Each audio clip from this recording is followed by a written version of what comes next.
इसका मतलब यह है कि सरकार स्वयं यह स्वीकार कर रही है कि उनके पास कोई योजना नहीं है जो इस 20 करोड़ परिवार को, 80 करोड़ आबादी को कहीं इंगेज किया जाए, भारत के प्रोडक्शन में, भारत के उत्पादन में, सप्लाई साइड में इंगेज किया जाए और इनको फिर सप्लाई साइड में इंगेज करके फिर एक डिमांड रेज किया जाए।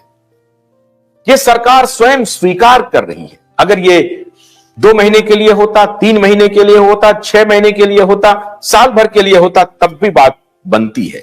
लेकिन अगर यह साल दर साल होती रहती तो बात समझ में आती है। ऐसा भी नहीं है कि भारत में भूखमरी थी, यह भी ध्यान रख लीजिए। हमारी इकोनॉमी, जिसको इकोनॉमिस्ट अक्सर कहते हैं Hindu growth rate, I don't know from where this word derived, लेकिन ये जो लेफ्टिस्ट इकोनॉमिस्ट थे उन्होंने ये वर्ड क्वाइन किया, हिंदू ग्रोथ रेट है। मैं अभी हिंदू ग्रोथ रेट पे नहीं आता हूं, लेकिन ऐसा भी नहीं था कि आजादी के बाद से और कम से कम 90s के बाद हम आत्मनिर्भर हो गए हैं। हमारी आबादी एंगेज आहिस्ता आहिस्ता हो रही है। हमारी आबादी बैठ करके खाना नहीं चाहती है। यह और बात है कि हम उसे मजबूर कर दें कि तुम बैठ करके ही खाओ। हम तुम्हारा कोई प्रोडक्टिविटी, किसी की प्रोडक्टिविटी का इस्तेमाल नहीं करना चाहते। हम तुमको एक यूनिट के रूप में देख रहे हैं जो यूजलेस यूनिट है, यूजलेस। हम उन्हें यह नहीं कह सकते कि देखो तुम्हारे पेट की क्षुधा तभी शांत होगी जब तुम काम करोगे। कौन काम करेगा ऐसे में? आप कहते हैं कि एस्पिरेशन उसका जगाएंगे, कैसे एस्पिरेशन जगेगा? आप अगर यह सोच रहे हैं कि नहीं, वो भूखों मरने के लिए हम छोड़ नहीं सकते हैं, बस यही तो मैं ये कहना चाह रहा हूं।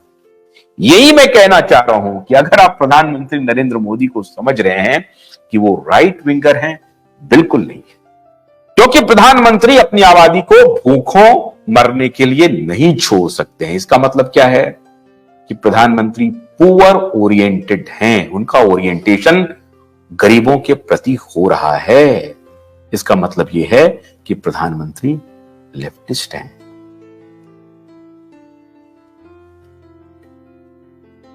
अब इस लेफ्टिस्ट प्रधानमंत्री से लेफ्टिस्ट और जो सेंटर लेफ्टिस्ट है, सेंटर ऑफ लेफ्ट है कांग्रेस पार्टी, उनको कोई सूझ नहीं रहा है कि लड़ा किससे जाए।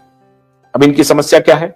एक तरफ तो प्रधानमंत्री कोई रास्ता नहीं छोड़ रहे हैं गरीबों को अपने हक में करने का, क्योंकि वो पावर में है, उनके पास रिसोर्स है, वो गरीबों को अपने पक्ष में ला सकते हैं, उनको लाभार्थी बना सकते हैं एक। और दूसरी तरफ जो कॉर्पोरेट वर्ल्ड है, जो इंडस्ट्री टाइकून्स हैं, उनको भी अपने साथ जोड़े हुए हैं। ऊपर से धर्म का तड़का चल रहा है, एग्रेसिव नेशनलिज्म चल रहा है, राष्ट्रवाद चल रहा है। एग्रेसिव नेशनलिज्म भी आइडिया ऑफ लेफ्ट ही है, ध्यान रहे आपको। एग्रेसिव नेशनलिज्म भी आइडिया ऑफ लेफ्ट है। वो नेशन में बिलीव करता है, राष्ट्र में बिलीव करता है, राष्ट्र को आगे रखता है और राष्ट्र को आगे रख करके पूरी आबादी को कहता है कि हम जैसा जैसा कहते हैं वैसा वैसा करते जाओ। एक लेफ्ट लीडर का यही कर्तव्य है कि आपकी सुरक्षा की गारंटी मैं देता हूं, राष्ट्र की सुरक्षा की गारंटी मैं लेता हूं। आपकी सुरक्षा की गारंटी हमारी है। क्यों? आपकी सुरक्षा क्यों करनी है? क्योंकि देश को बचाना है, देश को आगे ले जाना है, देश को विश्वगुरु बनाना है। Aggressive nationalism, aggressive nationalism in the idea of left है। Therefore prime minister is leftist again.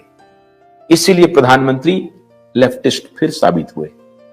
Aggressive nationalism है, दूसरी तरफ प्रो पुअर अपने आप को कंसिस्टेंटली बनाए हुए हैं।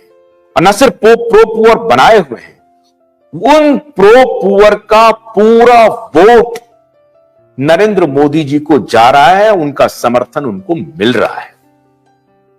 उसके ऊपर जहां पर वो थोड़ा सा राइट विंग को अपने तरफ लाते हैं, वहां वो धर्म का तड़का दे रहे हैं।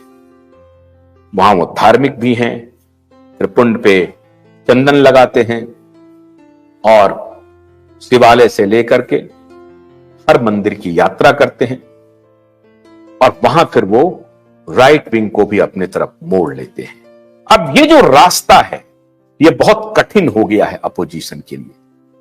भोलानाथ का ब्रश कटर एक बैटरी चालित मशीन है जिसका चार्जिंग समय 3.5 घंटे है। यह 6 से 8 घंटे के प्रभावशाली संचालन समय का दावा करता है, जिससे यह एक बार चार्ज करने पर 16,000 वर्ग फुट गेहूं या चावल के खेतों को कुशलतापूर्वक काट सकता है, जबकि इसका पेट्रोल समकक्ष व्यक्ति उसी कार्य के लिए 1,000 रुपए मूल्य का पेट्रोल खर्च करता है।